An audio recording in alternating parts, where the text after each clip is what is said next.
Welcome back, everybody. I'm going to play some 1510 on Lichess. I want to play slower games so that I have more time to think.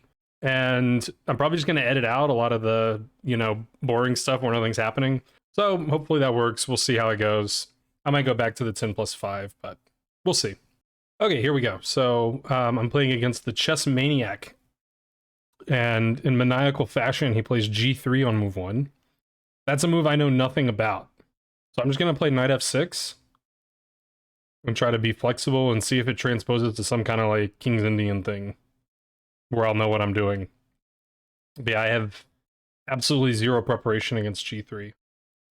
Doesn't seem like the kind of move that you like have to have preparation against. I'm going to play D5. That feels like the kind of move that makes sense since he's committing the bishop this diagonal, and I'm probably going to try to play maybe not necessarily c6. I could play e6 to solidify this. This bishop would maybe be a little unhappy about that, so I could try to get the bishop out first, and then do that, and then that leaves the possibility of c5 later. I think I like that plan. Let's just get the bishop out. Seems like a pretty reasonable way to play. Just e6, c5, knight c6, bishop somewhere, and castles. If I play e6 here, he might play knight h4, which tracks down the bishop, so it's a little slow, but I could play h6 just to make sure my bishop has somewhere to go back. I am a little inclined to do that. He has two pieces that can go to g5, and I think playing a slow move is kind of okay because white isn't, being very combative right off the bat, so I think it's sort of fine to make a slow move, so I'm gonna go for that.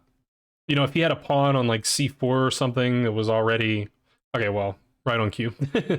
Probably I just play e6 as I had intended. I think that makes the most sense. And then if we get some trade here, I might switch gears and play c6 instead. I just want to keep this diagonal really solid, since that's like the main feature of white's opening choice here. So this is basically a Catalan now from white, which is something I'm trying to learn with white. When I'm playing white in a Catalan, I like it when they take, so I'm inclined to not do that. Seems like I need to develop this bishop. I'm still not sure if I want to play c6 or c5. If I'm going to play c6, I don't want to play knight c6, but if I'm playing c5, I do want to play knight, so like, I don't want to commit the knight. So I think I just want to do something with the bishop, but I have to decide where it actually makes the most sense. Probably just d6. I have to be careful that I don't get forked later. It looks like e4 will be sort of difficult for white to get in, though, so I think this is fine. I'm not really afraid of c5. That doesn't seem like a good move, giving up the pressure on the center. And part of the reason I like the bishop on d6 is that I think f4 might be the most logical square for his bishop, so I'm sort of taking the sting out of that. Now c6 makes even more sense than before, since it's also taking away a square from the knight. And I think I'm basically just playing for equality if I play c6. I'm not really doing anything special to try to squeeze out some advantage. I guess the way to try to squeeze an advantage would be to try to be up a pawn.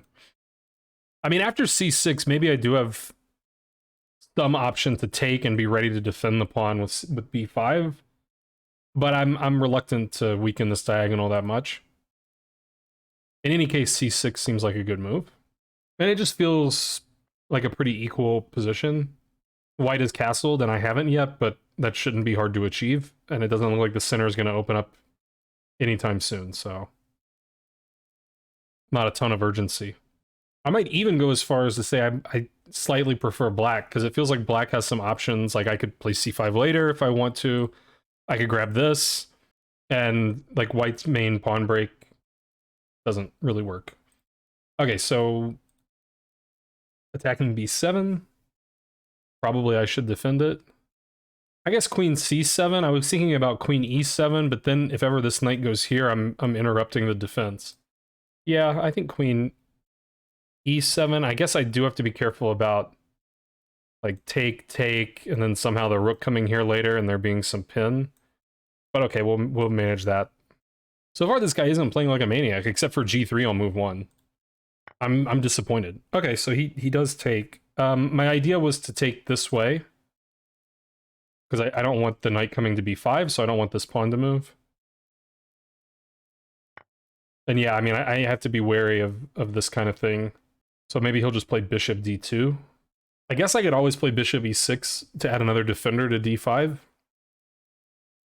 That feels a little sad, but maybe it is what needs to be done.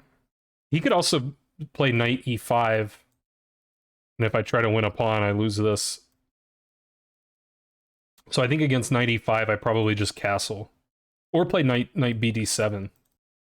Maybe knight bd7 is better. Just create the threat of winning a pawn here. If that's avoided somehow, I could play knight b6 and add the extra defender here that I was wanting. So I think bishop d2 is probably, like with this rook c1 idea, is probably the most annoying thing that white could do.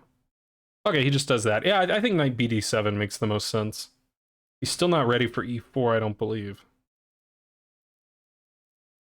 Ooh, actually, maybe he could get away with e4. Because there's some X-raying going on here. So like knight bd7, e4, takes, and I can't take with a pawn because of... Oh wait, yeah, because my queen's cut off if I play knight bd7. So what did I not like about castles? I don't remember. That was like 10 seconds ago. I guess I just liked knight bd7 more. But e4, I think, is actually sort of annoying. So I'm just going to castle. And after knight bd7, if he takes on d7, then I can take with the queen and get out of this, you know, stuff that I was concerned about. Okay, I thought that this didn't work, but I guess I have to calculate it more. So knight takes is my first instinct. So knight takes, bishop takes, pawn takes. So what move does he have that's so special? I'm not really seeing it. So I don't know why I can't just have this pawn. I think I'd rather not just take with the pawn unless we're trading all these pieces first. Because then later I can play f4. I won't be able, or f5. I won't be able to right away because of this pin. Yeah, I don't know. I don't really get it, so I'm just going to take. And then ask him to explain to me why I can't.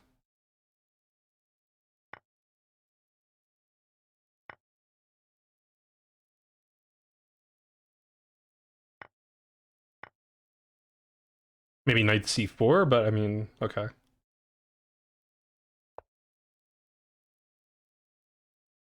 Yeah. I mean, could I just win a second pawn here? I'm looking at just taking twice here. Oh, he might play f3. I was thinking about playing queen d5 in some lines, just to threaten the queen trade. And I mean, I think I should just end up ahead of pawn in an ending. Admittedly, I'm a little underdeveloped here. But I mean, to be fair, he's underdeveloped too, so. Yeah, let's just go for it. I don't... Oh wait, I forgot about this thing. I mean, knight bd7 also makes a lot of sense. That's giving back the pawn. But it's solving some issues. Getting the development going, so... I think I'll just go with that. Oh wait, actually knight d7 is maybe a little devilish. If he takes this right away, then I could go take, and then knight c5 is a fork. So let's try knight bd7. And if we get this line, you know, he's got this isolated pawn. So maybe I have some advantage. And I mean, my rooks are connected. These pieces aren't really in the game yet. Yeah, I think I expect knight takes d7. Ooh, okay. So I can take here. He can't take with the rook because he's losing an exchange. And if he takes with the pawn, then I have this fork, and I don't see what he does about it. That looks like it just wins material. He probably only looked at knight takes, because that's the most obvious move. But yeah, I recognized a pattern. Occasionally it happens. Yeah, I don't see anything he can do.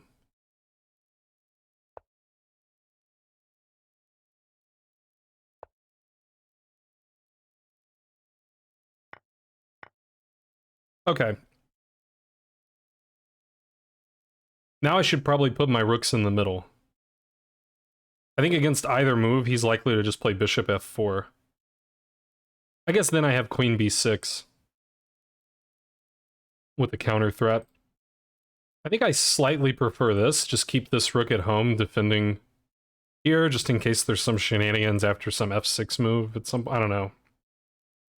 Probably a small difference. Also, this rook can pivot here, and then I can double up.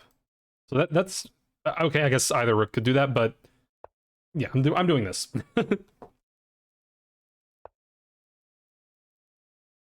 Okay, that is also legal. Maybe still just rook d5 and say you take me, I take you. My rooks are getting active. He could play e6. I guess then I would still play rook. No, but then he's taking with check, so... e6 is a bit annoying. So I guess I just do this. Same thing, you take me, I take you. He'll play f4. But I don't think that f4 is a good move. It might not be a bad move. Okay. I like the look of this.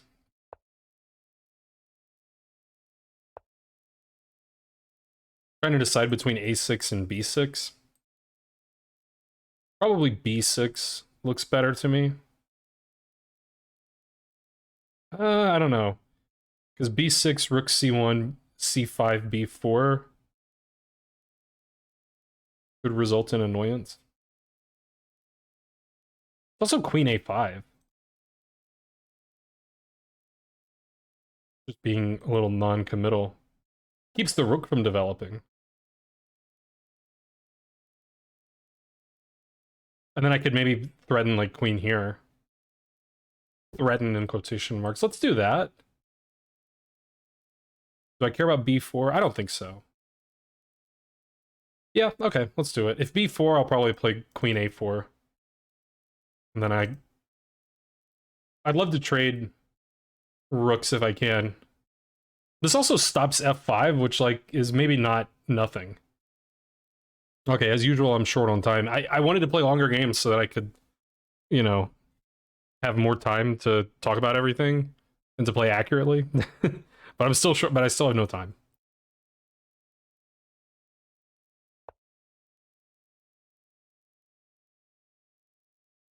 Okay, well, this looks like it must be a blunder somehow. Queen a4. Is there any difference between queen a4 and queen b4? I like queen a4 better. It keeps defense here and keeps pressure here.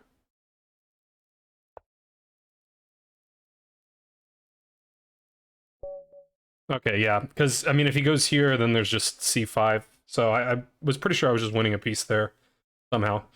Okay, well, that alleviated the time pressure, him resigning. I think that game was pretty good. Let's see what the computer has to say. And we'll go through the opening and such, too. Only a 21-move game. And I didn't really do anything special. I didn't blow my opponent off the board with tactics.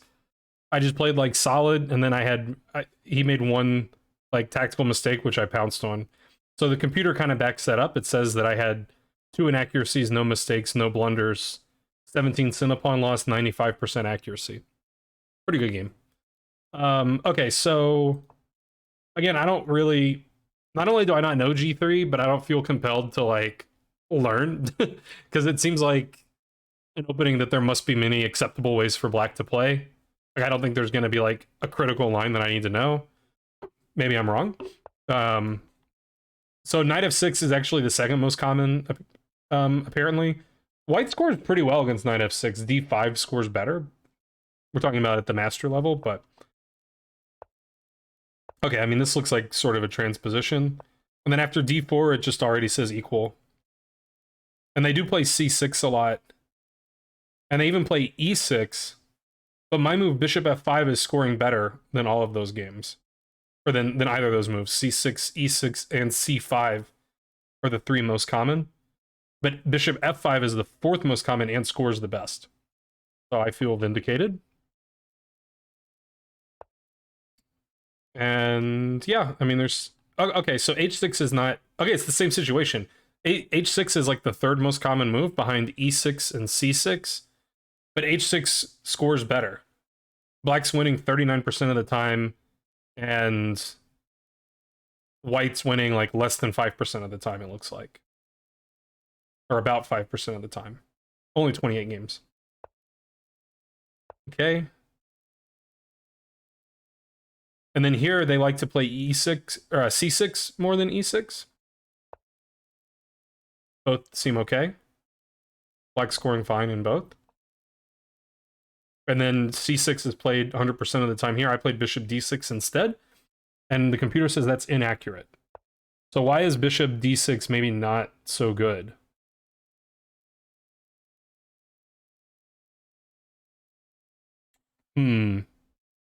Well, if the computer wanted to play c6 and all the masters play c6, that might indicate that we want to recapture here with the c pawn, not the e pawn, which would sort of make sense, like keeping two center pawns to 2.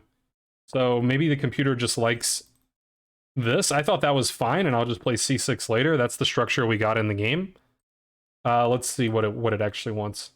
It wants queen b3. Ah, okay.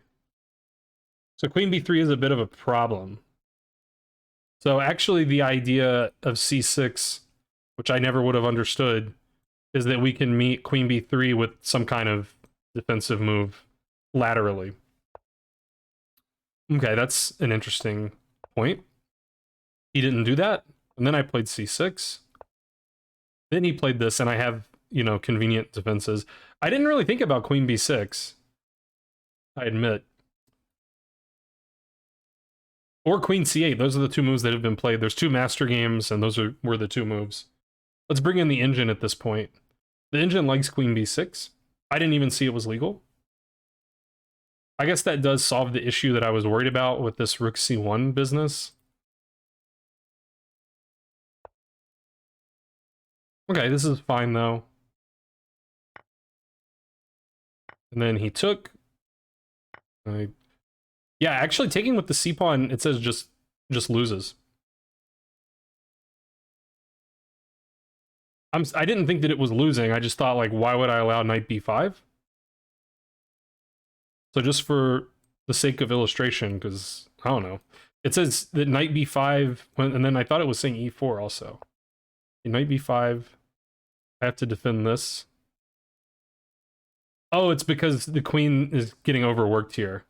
So queen somewhere, knight here takes, and then this is falling.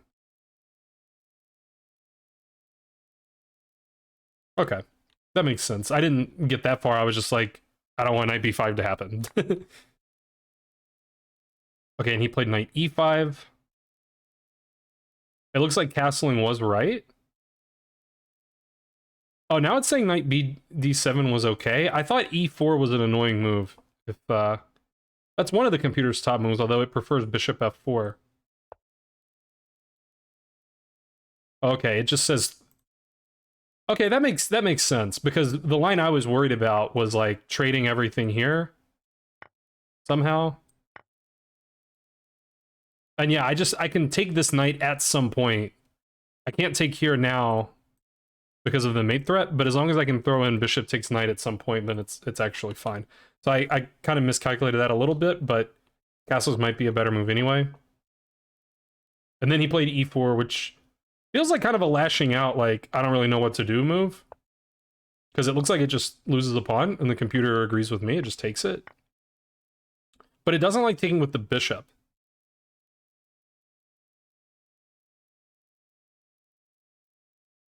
Okay, I mean, that makes sense based on what happened in the game.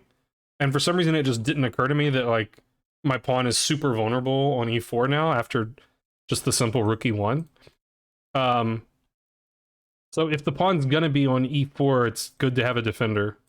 So if we take with the pawn and he tries this same business, I assume we can just chop this. Oh wait, no, because I'm falling for this again. Why is this so much better here?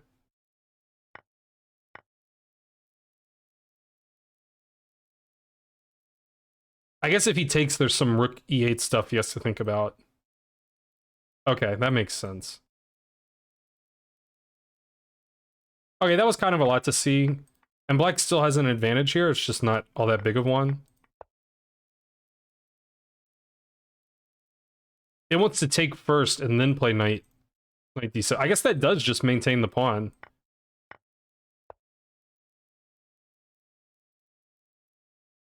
Yeah, because, I mean, this is actually just immune from capture for the same tactical reason. So, in my head, when I was thinking about taking this knight, I only thought about following up with the queen, and I was like, oh wait, I can't do that. So that's a flaw in reasoning.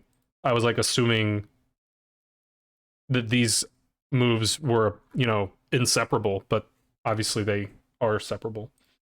Okay, and then this was kind of nice, I guess, seeing that this is a blunder he can make, and then he made it. So I did a good job of refuting my opponent's moves before they happened. Yep, and then black's just winning.